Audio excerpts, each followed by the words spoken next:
Well, hello again, everybody. It's your old pal Greg, and I just want to show you this new thing I got. You got to check this out. I got mud flaps. Check it out. Right there. And also right here on the front. See? Nice mud flaps. And then over here, see, they have some for the other side as well. Mud flaps. So that was pretty cool. Also, that's not all. I also got new floor mats. See, they got all those ridges in there, and see, like I've already just in normal use with just mud on my shoes from regular stuff. I've already picked up a lot of stuff that would otherwise get the carpet dirty, but that's pretty cool. I got the mud flaps, the floor mats. See, even here, got one for the other side here. See there. Pretty cool, huh? Alright, I know you're saying, okay, Greg, it's pretty obvious that you got more than just mud flaps and floor mats. Tell us about the other thing you got. Okay. I also got this GPS receiver. This is great. I turned it on here, but it's got a thing there. You show you how this works. You attach this thing to it, and it just snaps on. And then this suction cup here attaches to the windshield, and then you kind of got this sort of heads-up display while you're driving. So that was pretty cool. So, yeah. Okay, alright, so you're probably saying, Greg,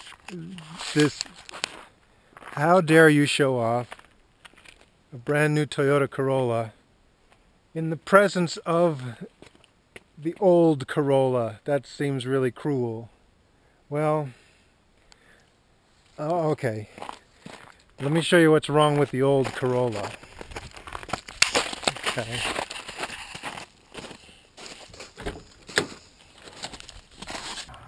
See that?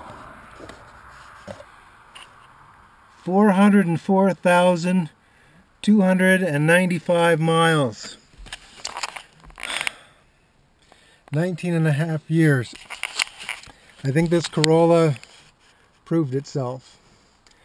And the low oil pressure light started to flicker.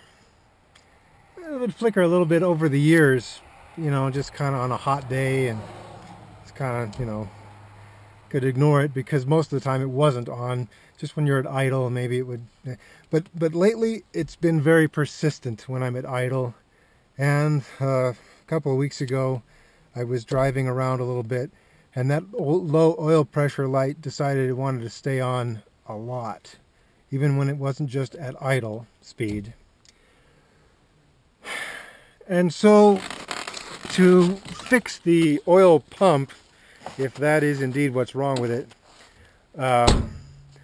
or to rebuild the engine or get a new engine, would be cost prohibitive, especially when, even if you fix the engine, you would still have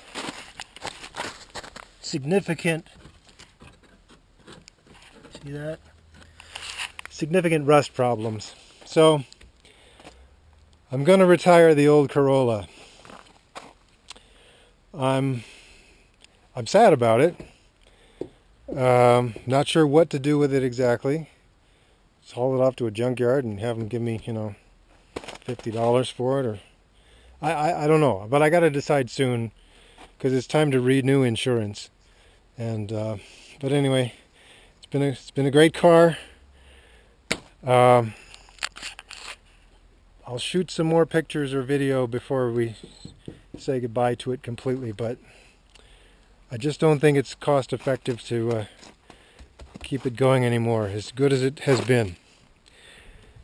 And so I figured any car that goes 404,000 miles before it has any really major scary problems deserves to be automatically replaced by another of the same model, Toyota Corolla. Let's go for a little ride, and I'll tell you more about this guy. Okay, first of all, the GPS receiver. It was a Black Friday deal. I feel like I need to kind of apologize for being extravagant here.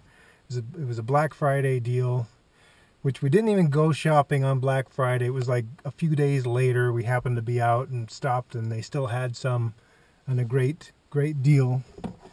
And it's really nice because it's made specifically for the car, unlike the last GPS receiver I had, which was more of a for hiking and stuff.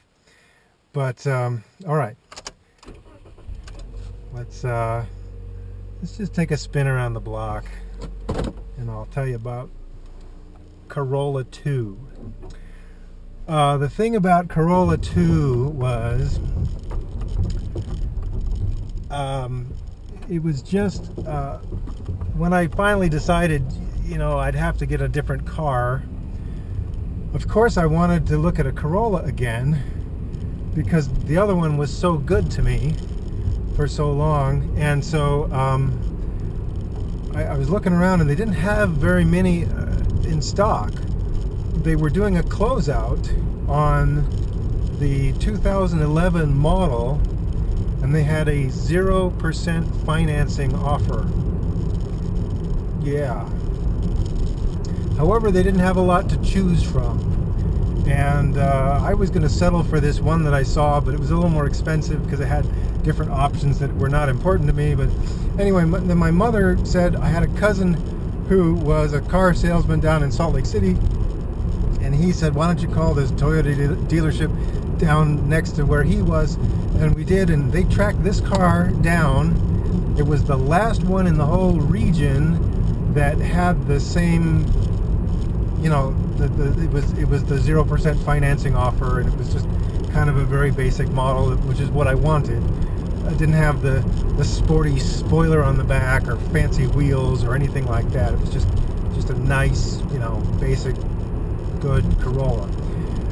And they tracked it down, and this car was in Idaho, and they brought it down like the next morning.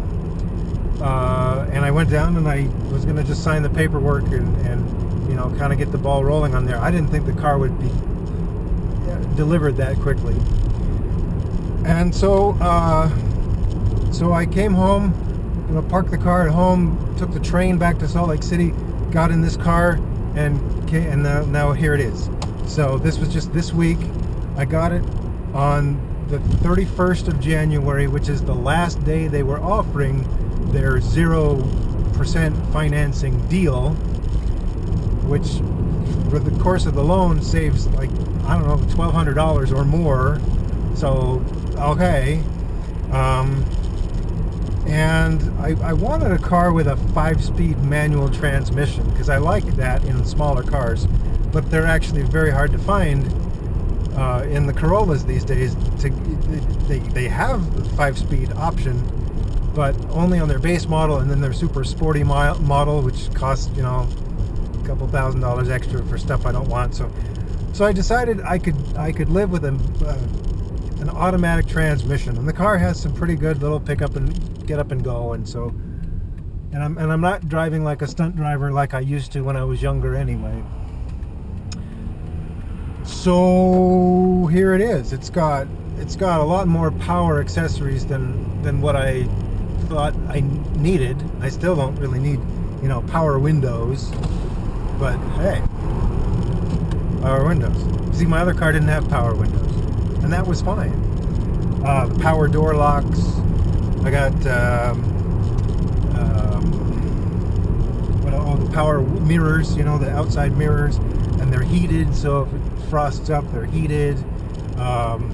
Fancy radio. It's got a Bluetooth thing, so I've got like a speakerphone. It connects with my cell phone, and I got speakerphone in the car when I want to.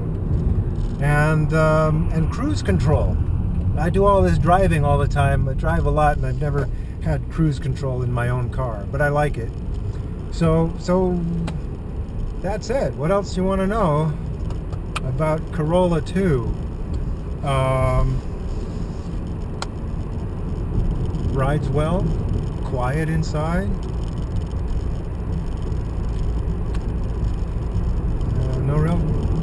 What can I complain about? The price was right.